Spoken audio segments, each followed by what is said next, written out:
ang mga kwento ng pag-ibig, kwento ng buhay at kwento ng pag-asa dito sa Barangay Love Stories. Love Stories.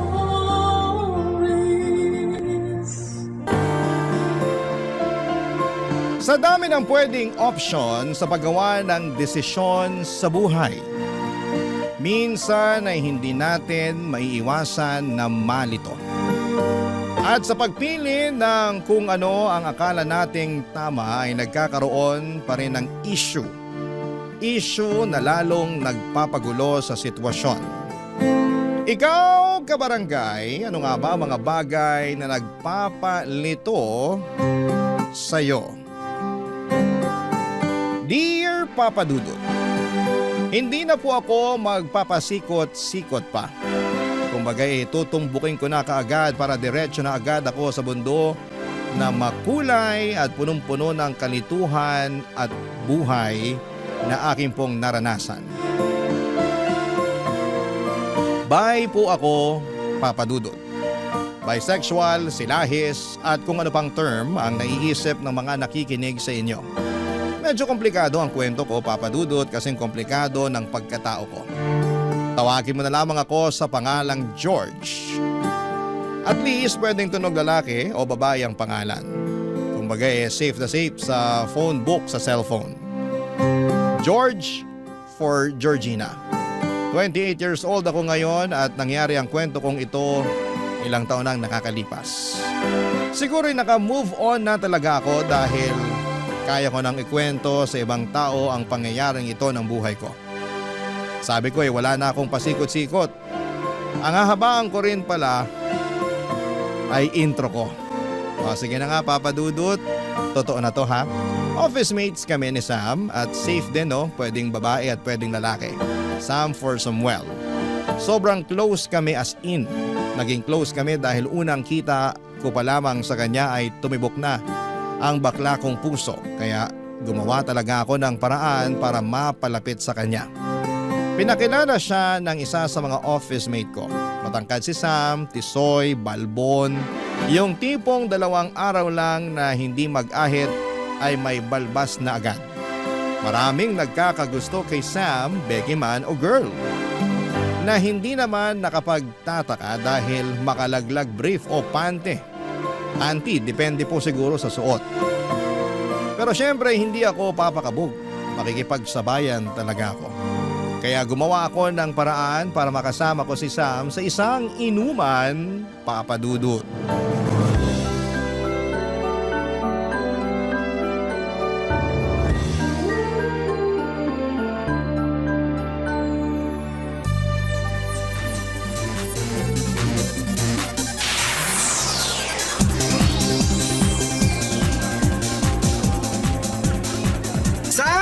Madalas ka ba dito? Ha? Ang sabi ko, madalas ka ba rito? Hindi. Actually, first time ko dito. Niyaya lang ako ng iba nating friends kaya sumama na lang din ako. Lakas mo palang uminom, no? Ano yon? Sabi ko, lakas mo rin palang uminom! Hindi naman. Nasa kondisyon na siguro ako at ganado kaya medyo naparami inom ko. Ikaw nga ang malakas uminom dyan eh. Ha? Sabi ko, ikaw nga ang malakas uminom dyan. Alam mo, mas okay siguro kung sa labas tayo magkwentuhan. Iwan muna natin sila dito. Di tayo magkarinigan eh. Sige, tara.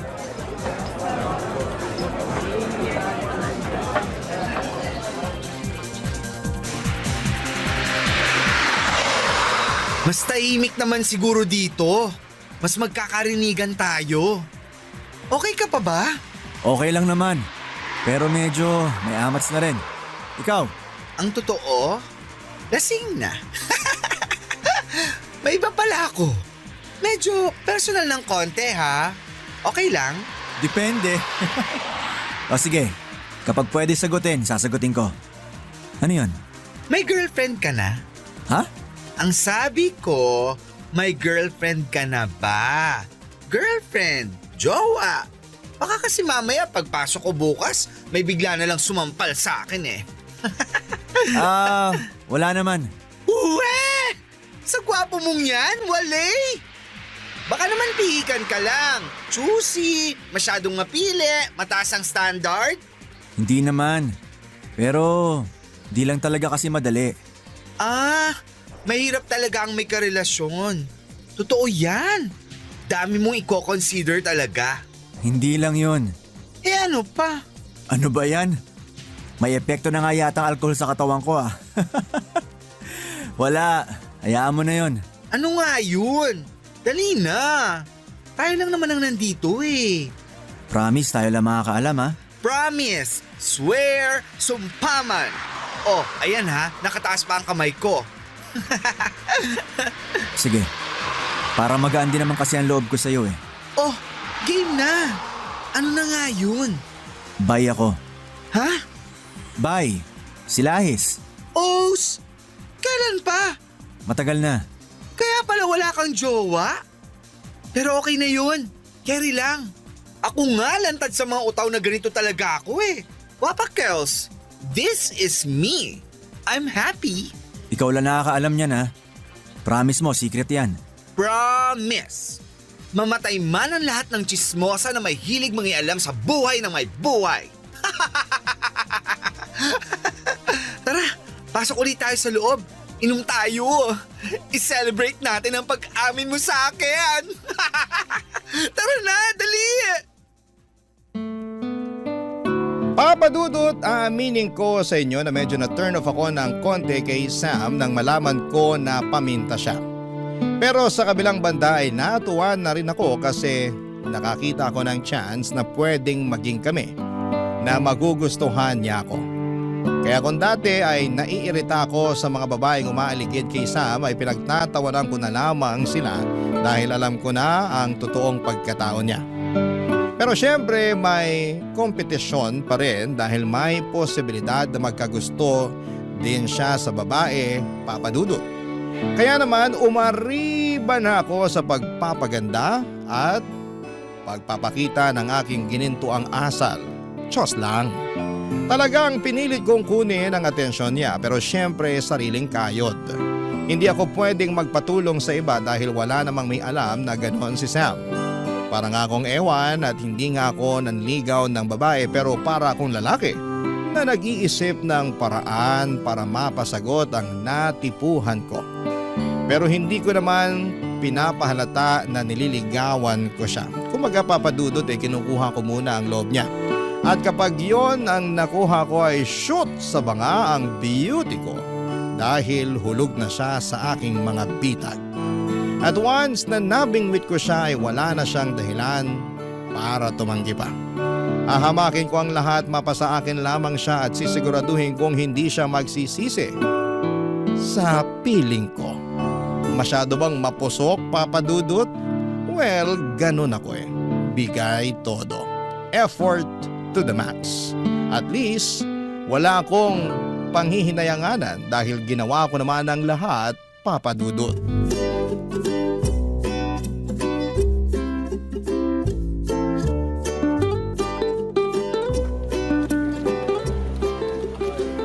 O paano Sam? Uwi na ako ha.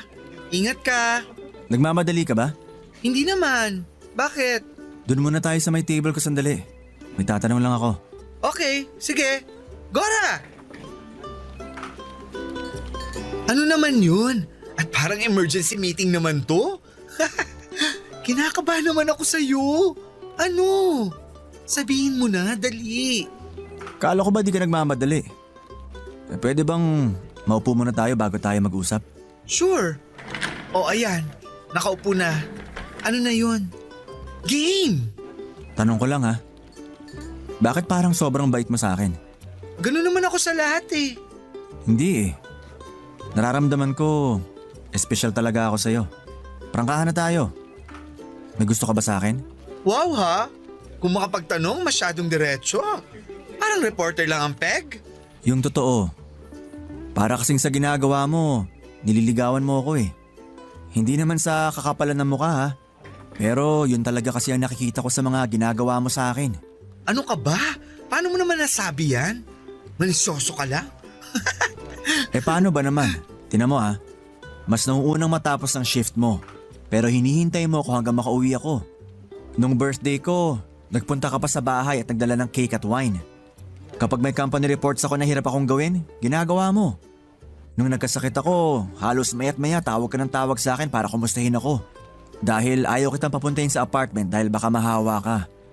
Ilang beses ka nagpa-deliver ng pagkain para kamo lumakas agad ako. Tapos sasabihin mo, ganun ka sa lahat? Parang di naman eh. Yung totoo, George. Okay, sige. Teka lang. Iko-condition ko muna ang isip ko sa rejection na matatanggap ko sa'yo. Ha? Ano? Oo na. Gusto kita. Nung una pa lang kitang nakita, gusto na kita. Nagustuhan pa lalo kita nung umamin ka. O ano, sasabihin mo di mo ako type. Friends lang tayo dahil iba ang trip mo. O kaya ayaw mo muna makipagrelasyon. Okay lang naman, Sam. Maiintindihan ko kahit masakit. Pero sana friends pa rin tayo. Sorry kung OA ang mga ginawa ko sa'yo. Gusto ko lang din naman ma-express ang feelings ko eh. Mahirap kasi kapag tinatago. Ganun kasi ako eh. Kapag gusto ko sinasabi ko, pinaparamdam ko. Ayaw ko na may pagsisisihan ako kung bakit di ko ginawa yung mga bagay na dapat sana ginawa ko. Kaya kung… Gusto din kita. Ha? I like you. Totoo. Oo nga. Will you be my partner? Oo naman. Pero, totoo ba to? Totoo. Pero, secret natin to ha. Kasi alam mo naman na wala nakakaalam ng sitwasyon ko. At kung ano talaga ako. Promise! CR tayo? Ha? Kasi nawiwiwi ako sa kilig eh. Papa Dudut, ang ganda ko lang noong mga panahon na yon. Walang tapon sa lahat ng effort na ginawa ko para kay Sam. Pero hindi madali ang relasyon namin dahil kailangang lumabas na magkaibigan lang talaga kami sa opisina. Pigil po ang lahat ng kilos ko. Kapag pauwi lang kami nagkakaroon ng oras ni Sam dahil sabay kami sa kotse niya at inihahatid naman niya ako sa tinutuluyan ko. Pero parang ang dami ko pang hindi alam tungkol sa kanya. May mga pagkakataon na parang naguguluhan ako sa mga kinikilos niya. Alam kong may tinatago siya sa akin. Alam kong may hindi ako alam tungkol sa totoo niyang pagkatao. Natatakot ako, Papa Dudut, ng mga panahon na yon dahil baka biglang makaapekto sa aming dalawa ang nililihim na yon ni Sam. Pero dahil sa mahal ko siya, pinilit kong maging bulag. Sa lahat ng mga bagay na nakikita ko na parang hindi okay. Iyon ang hirap pag nagsisimula sa lahat ng lihim. Marami tuloy dapat itago. At ang mas mahirap lamang, Papa Dudut, ay parang sa akin mismo ay may sinesekreto si Sam. Dumarating nga ako noon sa tagpong hindi ako makatulog sa kakaisip kung ano ba talaga yon. Minsan naman ay magkasama kami pero parang wala ako sa sarili kasi natutulala ako. Napapaisip tuloy ako dati kung tama ba na makipagrelasyon ako sa isang tao na parang ang gusto ay patago ang lahat ng bagay. Siguro takot lang kasi talaga akong mawala sa akin si Sam. Takot ako na baka kapag may katotohanan lumabas ay magkahiwalay kami. Mahirap, nakakatakot, pero kinaya ko dahil sa nararamdaman ko para sa kanya. Mahal ko eh. Kaya tiis-tiis talaga. Barangay Love Stories. Barangay Love Stories. Papa Dudut, ang dami kong tanong na alam kong si Sam lamang ang makakasagot. Tulad ng totoo bang wala pa siyang nakakarelasyon na iba? Bakit hindi niya kayang ilantad na kami? Bakit kailangang patago lahat ng kilos namin?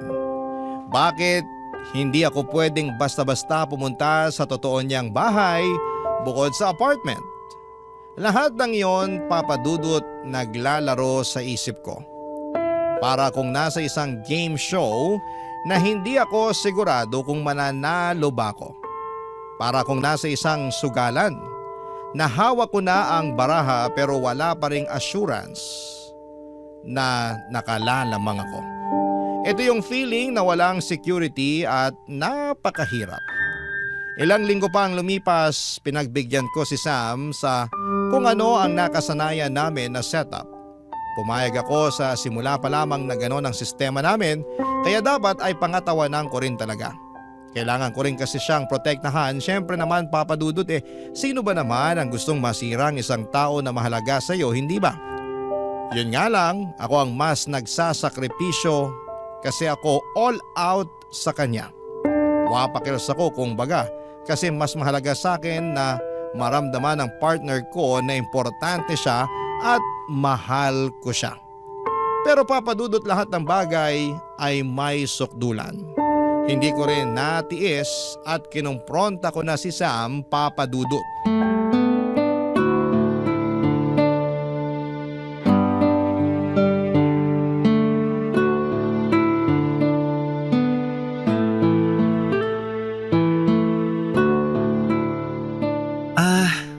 Sam, 5 months na tayo, di ba?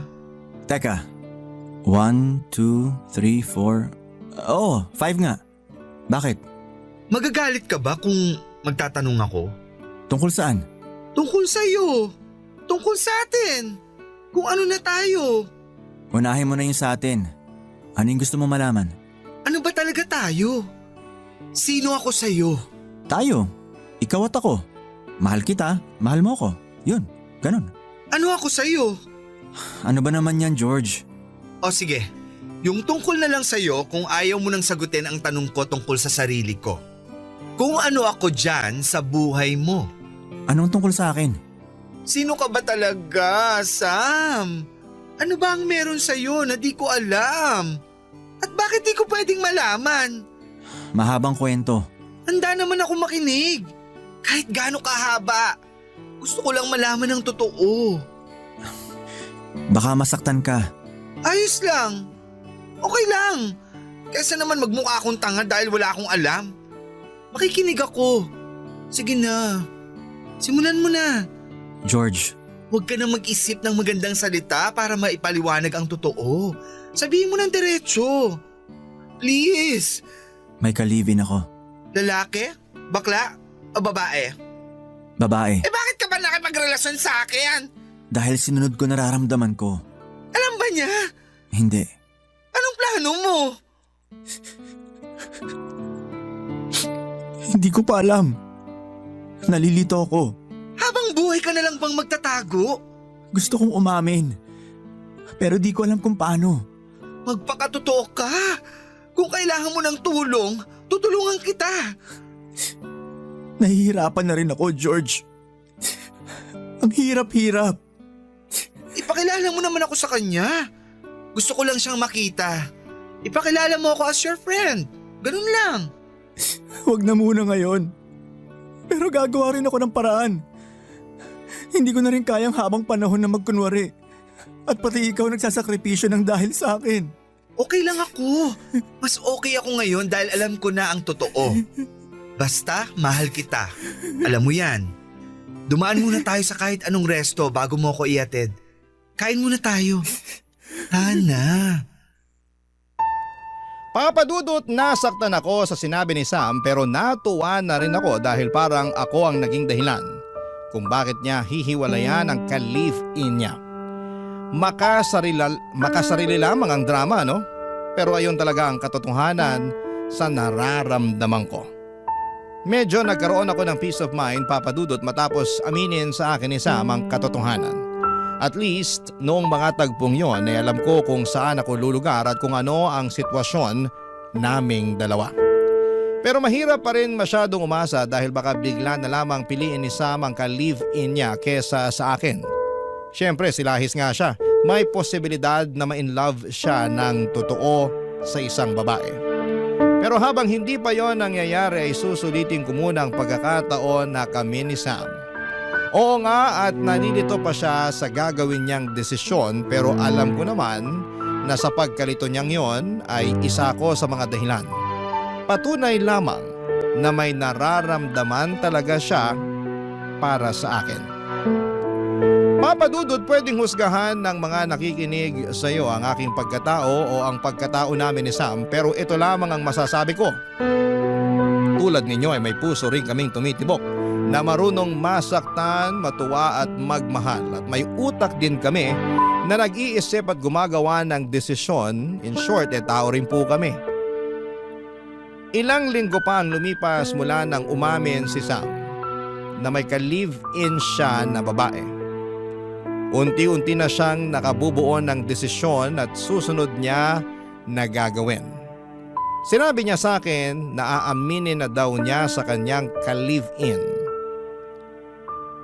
Ay na lang ang itawag natin sa kanya. Sasabihin na daw niya kay Aya ang totoong pagkatao niya. Wala na raw siyang itatago dahil nahihirapan na rin daw siya sa sitwasyon kung nasaan siya ng mga panahong yon. Ang totoo, Papa Dudut, kinakabahan din po ako. Paano kung hindi siya pakawalan ni Aya? Paano kung gumawa ng paraan ng babaeng yon para huwag siyang hiwalayan? Paano kung magpanggap siyang buntis at pikutin si Sam, di ako ang mawawalan? Talo ako. Parang sinampal sa mukha ko na wala talagang laban ang katulad ko kapag babae ang katapat. Madalas naming pag-usapan ni Sam ang magiging plano. Sinabi niya na sumama na lamang ako kapag umamin siya dahil baka ang isipin daw ni Aya ay nagdadahilan lamang siya at ginagawa lang niyang dahilan ng pagiging bisexual niya. Hanggang isang araw ay nag-decide na kami na magpunta sa bahay kung saan nakatira si Sam at Aya, Papa Dudut.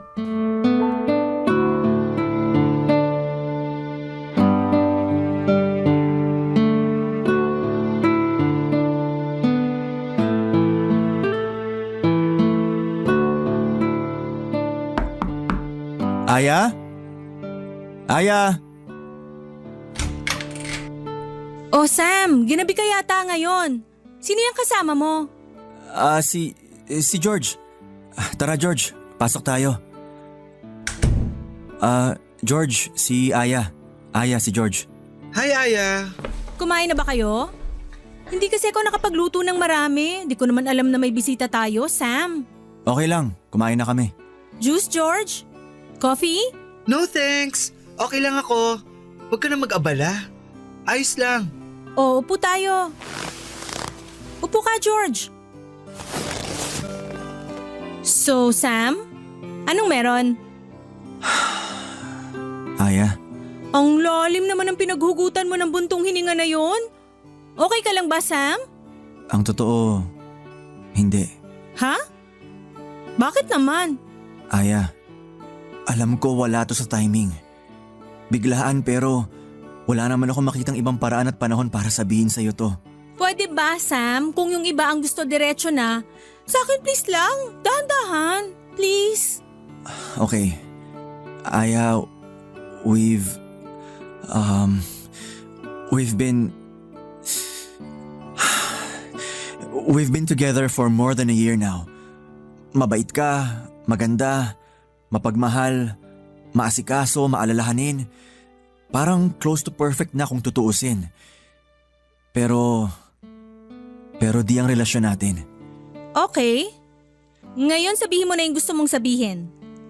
Aya, kasi silahis ako. Nagkakagusto ko sa kapwa ko lalaki. And Nararamdaman ko yon, Sam. Ayaw lang kitang kumprontahin dahil ayoko ngang ma-offend ka. Hinihintay lang talaga kitang magsalita. Sa totoo lang, ang tingin ko lang sa'yo kaibigan din simula nang maramdaman ko na parang nag-iiba ka. Pansin naman kasi sa mga kilos mo. Saka matagal naman nang walang nangyayari sa atin, di ba? Parang ang kwarto at kama, pahingahan na lang talaga nating dalawa. Pero huwag kang mag-alala. Wala akong iba. Wala talaga. Aya, alam kong wala kang pamilya dito sa Manila. Kaya pwede ka magstay pa rin dito sa bahay hanggang gusto mo. Naunahan mo lang rin ako. Yun talaga sana ang ipapakiusap ko sa'yo. Kung pwede, dito sana ako tumuloy. Magbibigay pa rin naman ako ng share ko sa mga gastos. Sana okay lang sa'yo. Wala kang dapat alalahanin. Okay na okay. So, may iba na ba? Si George. Siya? Sorry. No, okay lang. At least kilala ko kung sino ang bagong mag-aalaga kay Sam. Mahal ko naman yan kahit parang maramdaman ko na di siya totoo sa kung ano talaga siya. Pero Sam, na-hurt din ako Pero kaysa naman sa maglokohan tayo, okay na rin. George, sana tayo din maging friends. Sana. Oo naman. Aya, thank you No problem. So, Friday ngayon. Walang pasok bukas. Bar tayo? Aya, thank you. Salamat talaga. Salamat. Okay na yun. Thank you din sa lahat. Basta friends tayo ha? And George? Friends? Of course! Magbibihis lang ako tapos alis na tayo ha? And Sam, dapat treat mo.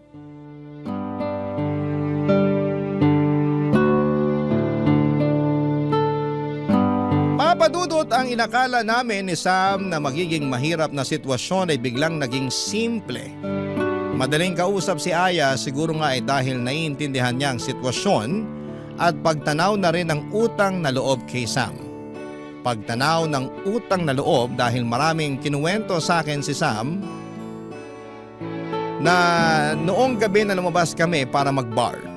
Probinsyana raw si Aya na naloko ng illegal recruiter at nakilala si Sam na tumulong sa kanya para makabawi at magkaroon ng magandang buhay dito sa Maynila. Dahil doon sa nalaman kong kwento, Papadudot, ay lalo akong bumilib kay Sam. Isang gabing yon sa hindi ko malilimutan. Para kaming nakawala lahat sa pagkakakulong. Masarap talagang huminga ng walang dinadalang mabigat sa dibdib. Sa wakas ay wala na kaming tinatago ni Sam sa isa't isa. Nakakababae lang ang dating na ako ang pinili niya over Aya. Mukha rin namang okay si Aya, instant friends kaming dalawa. Nalaman ko rin noong gabing yon, Papadudot, na attracted talaga si Aya sa malalambot na guys. Ayaw niya raw sa pamacho na lalaki.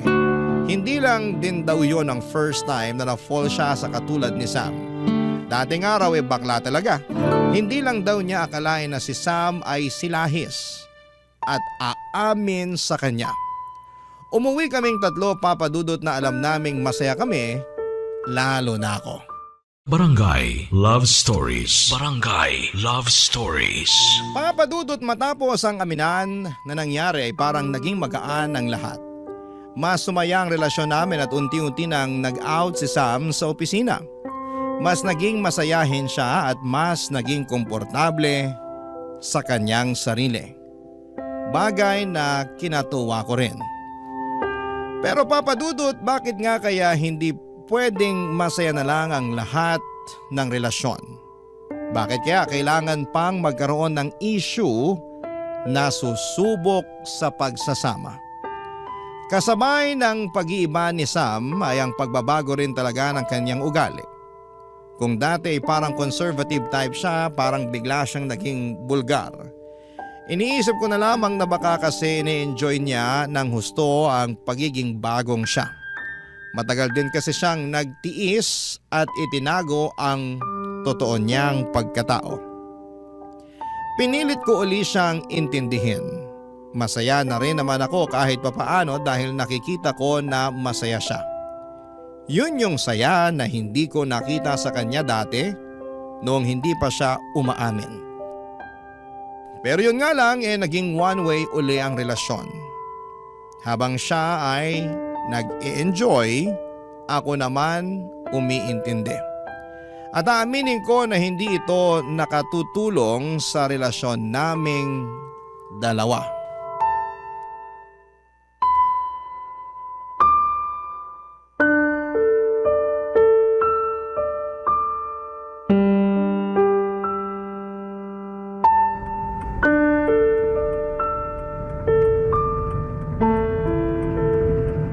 Sam, parang masyado ka naman yatang nagiging masaya. Bakit? Anong problema? Parang kalad ka rin na. Kung sino ang yumaya, sasama ka. Ano ba yung sinasabi mo? Huwag ka na magmaang-maangan pa, Sam. Putok na putok ang balita sa opisina na lumabas kayong dalawa ni Clint nung isang gabi. Sinabi ko naman sa'yo, di ba? Kasama si Rina at Dave. At iniwan nila kayo ng mas maaga. Pero anong oras ka umuwi? Madaling araw? Sobra naman yata ang kwentuhan nyo ni Clint. Madumi ka lang mag-isip, George. Dahil ang dumi rin ng ginagawa nyo. Akala mo ba di ko alam na sumisimple kayo ng usap sa opisina kapag lunch break? Akala mo di ko alam na bukod sa labas nyo nila Dave at Rina nung isang gabi ay madalas na kayong lumalabas ni Clint? Sam naman, kung lalaki si Clint, pwede ko pang sabihin na baka nagkakwentuhan lang kayo kapag magkasama. Pero bakla si Clint! Sam, bakla siya! At alam kong isa yun sa uhaw na uhaw sa'yo. Tama na, George. Tama na. Siguro nga, tama na. Nung kay Aya nun, natiis ko dahil alam kong babae siya. At wala akong laban dahil nauna rin siyang dumating sa buhay mo kaysa sa akin. Pero yung ngayon, at sa isang bakla ka nakikipag... Naku Sam, parang yun ang di ko kayang tanggapin. Ang masakit pa nito, alam ng iba sa department nyo at department ko na tayo. Tapos di ka man lang nag-iisip na pwedeng mabalita ang ginagawa nyo ng hitad na Clint na yan? Ano ka ba Sam? Nasaan na ang utak mo? Nalipat na ba dyan sa loob ng pantalon mo? George, ang bibig mo, ha? Bakit? Nadudumihan ka sa mga lumalabas sa bibig ko? Buti ako salita lang lumalabas sa bibig ko. Eh ikaw, ano ang nasa bibig mo? Naku! Tama na, ha? Into mo ang kotse! Into mo sabi! Pababa ako! Into mo! Into mo! Ihahatid na kita sa inyo. Kaya kong umuwi mag-isa! O ayan! Sige! Mag-ingat ka na lang. Alam mo Sam, siguro nga babae ka. Hindi ka silahis kasi wala kang balls! Bahala ka sa buhay mo! Papadudot, gusto kong magwala sa loob ng kotse ni Sam. Gusto ko siyang sumbatan, pagmumurahin at sapakin. Parang lumalamang ang pagiging lalaki ko ng mga oras na yon. Pero kuhang-kuha naman niya ang kahinaan ko dahil sobra akong nasaktan. Ang sakit, Papadudot, dahil hindi lang pala lalaki o babayang kayang maging two-timer. At yon ang gustong gawin ni Sam sa aming dalawa ni Clint. Ang pagsabayin. Kahit pa sinasabi ni Sam na wala lang ang nangyari sa kanila ni Clint, ay hindi ko pa rin matanggap. Isipin mo naman kung may nangyari sa kanila at kung may mangyari din sa amin ay parang may nangyari na rin sa amin ni Clint. Buffet na ito, papi. At noong mga panahong yon, si Aya ang naging takbuhan ko. Sa kanya ako naglalabas ng sama ng loob. Siya ang handang makinig sa akin. Humihingi ako ng payo sa kanya dahil mas matagal niyang kilala si Sam kesa sa akin. Mas matagal ang kanilang pinagsamahan. Pero kahit na si Aya ay naninibago sa mga kinikilos ni Sam, nag-iba na nga raw ito. Hindi ko naman pwedeng sisihin ang sarili ko, Papadudot, dahil hindi ko naman siya tinuruan na maging ganon. Sa katunayan, ako pa ang pumipigil sa kanya para huwag niyang gawin ang mga bagay na hindi niya dapat ginagawa. Ilang araw ko na hindi kinakausap itong si Sam at si Aya ang madalas kong makakwentuhan. Kung minsan ay lumalabas pa kami para kumain o kaya naman ay para magbar. Papadudot, hindi ko maintindihan ang sarili ko pero may iba akong naramdaman kay Aya. Niyaya ko siya sa apartment ko at nagkainuman kami, Papadudot. May nangyari sa amin. Sa akin alam kong hindi lang dahil sa alak kung bakit ko ginawa yon, kundi dahil may nararamdaman na talaga ako para kay Aya. At sa tagpong yon, Papadudot, ako naman ang naguluhan. Lalong gumulo nang malaman yon ni Sam at nalaman niya ang sa amin ni Aya nang mahuli niya kami sa apartment na nagkikiss. Hindi siya nagsalita noon pero niyaya niya kami ni Aya na mag-usap.